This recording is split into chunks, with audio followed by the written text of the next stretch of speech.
менден көп сурашат да, карыз алыш керекпи, албаш керекпи, шариятта кандай кредит алыш керекпи, албаш керекпи депчи.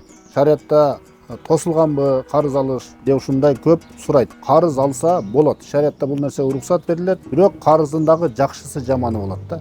Эгерде сен алган карыз сенин өнүгүүңө, өсүүңө салым кошо турган болсо, сенин бизнесиңди чоңойто турган болсо, анда сен карыз алсаң болсо болот, инвестиция тартсаң болот да.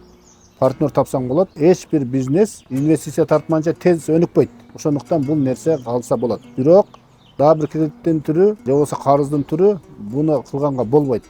Бул өзүңдүн каалооңду кандырыш үчүн, мисалы телефон алыш, машина алыш, же болбосо бир өзүңө бир комфорт кылыш үчүн дагы бир нерселерди сатып алыш, керек жарактарыңды алыш, бул болбойт да. Бул нерсе сени эртең кыйынчылыкка кептей турган нерсе. Эгерде кредит ала турган болсоң, ошол кредит арам болгондугу үчүн алган күнүңдөн баштап сенин ишиң аркага кетет. Ошон үчүн алардан мурун 100 жолу ойлонуп туруп анан алыш керек да. Алардан мурун ойлонуш керек. Канча алам дебей, муну мен кантип төлөйм деген суроону өзүңө биринчи берип туруп, анан карыз алсаң туура болот.